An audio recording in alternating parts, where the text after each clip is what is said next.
thing which I talk to people a lot about is making sure that the first 15 seconds, right, know what you're going to do straight away. Yeah. And then plan for the very worst that can happen in the first 15 seconds. Have a plan for it going really well and have a plan for it going really bad. And don't think too much past that. Like for most of the competitors, I say, like, let me worry about what happens after the first 15 seconds, because you're going to go on instinct. Like, what happens after the first 15 seconds will be in the camp.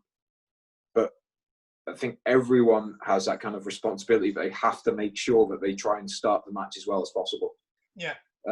So just, if you've got something that you like, so if you look at a guy's macro game and you say, okay, like, this guy's, like, I think it'd be best if I played guard against this guy. Don't fuck about doing something else. Yeah, you Don't see fuck that about so waiting often. for him to do it. Go out there, grab him, and fucking pull guard. 4 minutes come off the clock before anything's happened, and then they eventually pull guard, and then they're so flustered and rushed because they know there's a minute left. Especially in jiu-jitsu matches, like I've seen so many times where they're gripping for 2-3 minutes, there's nothing left in their arms, and then the guy pulls guard, and you almost get swept over from the weight of them pulling guard.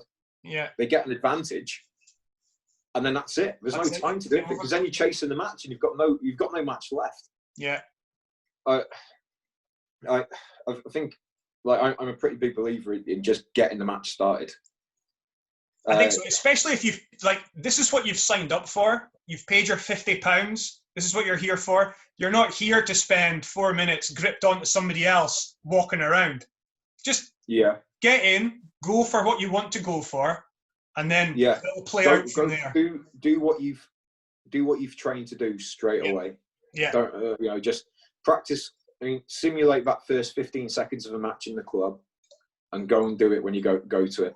Because if you've practiced that first contact in the club, and then you go and do it, it'll take care of itself after that.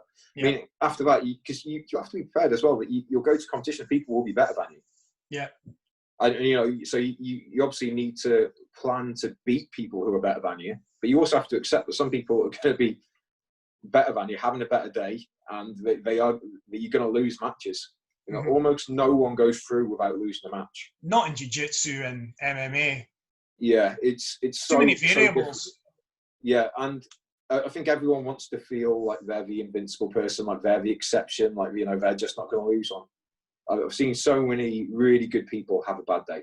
Yeah, like it's just part of it, and it's not very nice, but it happens to us all. Like, I've had some amazing days, and I've had some terrible days, and I think that, again, like, you need some feedback on that.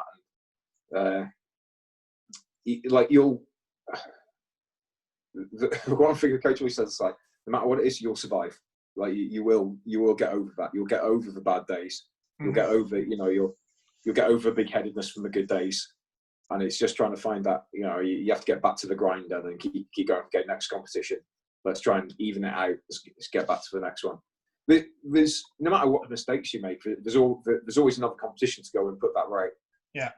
I've had some matches to people that I've lost to, that I knew I should have won, and then gone back and then put it right. But then I've had a couple of times when I've thought I could do better than that, and I go in and I lose worse the next time. Yeah.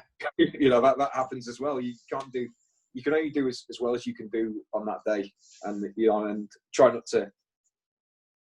I say, if you can just keep getting in there, getting data, and not making excuses to not do it, then you'll be better off, I think.